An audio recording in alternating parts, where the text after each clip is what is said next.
আর এই ছবিতে আমরা নজর রাখবো, লাগাতার এই ছবি দেখিয়ে যাচ্ছে শুধু স্পর্ধার ছবিটা দেখুন। চোরাচালানকারীরা কিভাবে বিএসএফ কে উত্তক্ত করার চেষ্টা চালিয়ে যাচ্ছে। ত্রিপুরার ঊনকোটির ছবি, চোরাচালানকারী বিএসএফ সংঘর্ষ, ঊনকোটির কৈলাসরে ধুন্ধুমার কাণ্ড।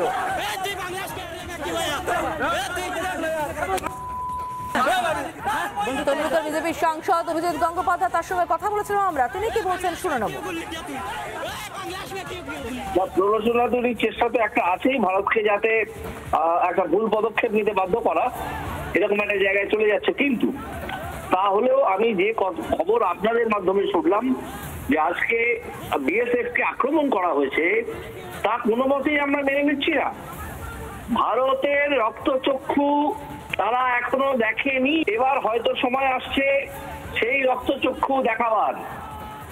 এই যদি হয়ে থাকে আমাদের আধা সেনাবাহিনী বিএসএফ তাকে যদি আক্রমণ করা হয়ে থাকে, তাহলে আমরা ধরে নেব এই আক্রমণ ভারতবর্ষের ওপর আক্রমণ, এবং এর আমরা বিহিত চাই।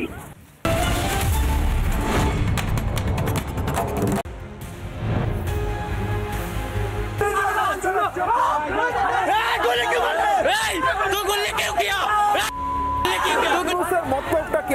ইউনূস যেটা চাইছে যে ভারতবর্ষে জঙ্গি ঢোকাতে হবে।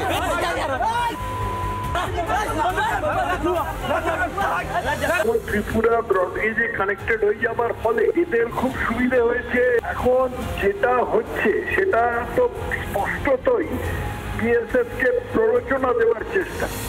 যত 20 তারিখ এগিয়ে আসছে, আমেরিকার পট পরিবর্তন হচ্ছে, ডোনাল্ড ট্রাম্প ক্ষমতা ছেড়ে আসছে, তত ইউনূস চাপে পড়ে গেছে। শুনে নেব।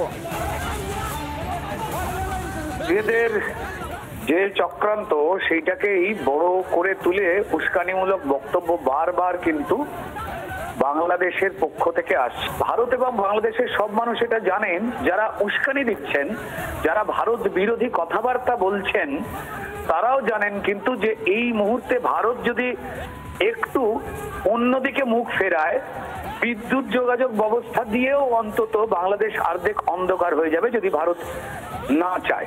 বিভিন্ন রকম ভাবে উস্কানি, আমার দেশে আমি কাঁটাতার দেব যাতে না খেতে পাওয়া বাংলাদেশের লোকজন এখানে না ঢুকে পড়তে পারে অবৈধ উপায়ে বা তৃণমূলের হাত ধরে। সেই জায়গায় যখন পরিষ্কার জোর করে বিএসএফ এর ধারে দোষ দেওয়ার চেষ্টা করছে, সেই সময় বাংলাদেশের দিক থেকেও কিন্তু চাওয়া হচ্ছে যে একটা অশান্তিতে ভারত রেগে যাক। সংযম দেখাচ্ছে প্রতিবেশী রাষ্ট্র হিসেবে। আমরা চাই যে তারা শান্তিতে থাকুন। যে দেশে চাল ডাল, নুন, পেঁয়াজ, তেল, ডিমের দাম যোগান দিতে পারছেন না, তারা অন্যরকম ভাবে অস্থিরতা করতে চাইছেন। ধন্যবাদ জানাবো আমাদের বড় সিকিউরিটি ফোর্সদের, যারা না থাকলে আমরা এই দেশের বহিঃশত্রু দ্বারা আক্রান্ত হতাম।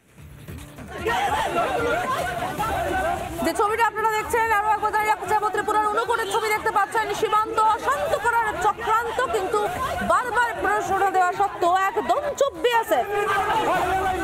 চোরাচালানকারীদের ধরতেই ঘাতে নামে ধরা পড়তেই তারা পাল্টা চড়াও হওয়ার চেষ্টা করে, বিএসএফ এর বন্দুক ছিনিয়ে নেওয়ার চেষ্টা করে। অথচ এই বাংলাদেশের তরফ থেকে ভারতের জন্য সদর্থক বার্তা দেওয়া হচ্ছিল জেনারেল ওয়াকার।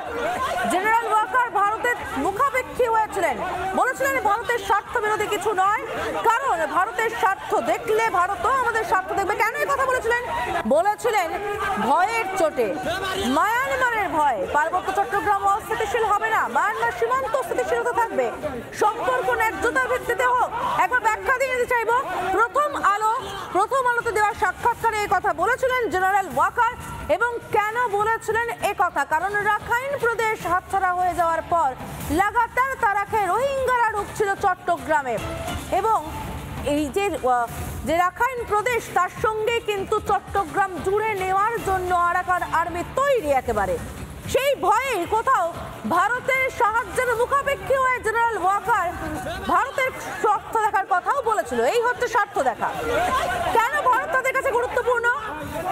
ভারতের উপর অনেক রকম ভাবে নির্ভরশীল তারা। অনেকে চিকিৎসার জন্য যায়, অনেক পণ্য ভারত থেকে কেনা হয়, ভারতের অনেকে বাংলাদেশে কাজ করেন, ভারতের সঙ্গে দেওয়া নেওয়ার সম্পর্ক জেনারেল ওয়াকার নিজের মুখে বলেছিলেন। এবং একই সঙ্গে বলেছিলেন চীনের কথাও।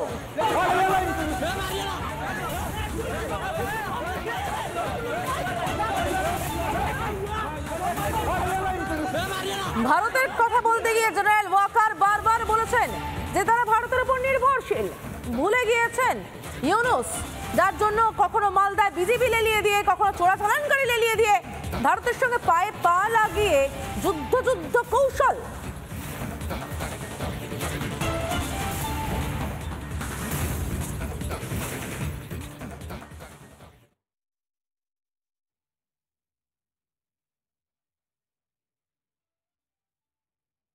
নানা ধরনের কন্টেন্ট দেখার জন্য লাইক করুন, শেয়ার করুন আমাদের ফেসবুক পেজ, সাবস্ক্রাইব করুন আমাদের ইউটিউব চ্যানেল।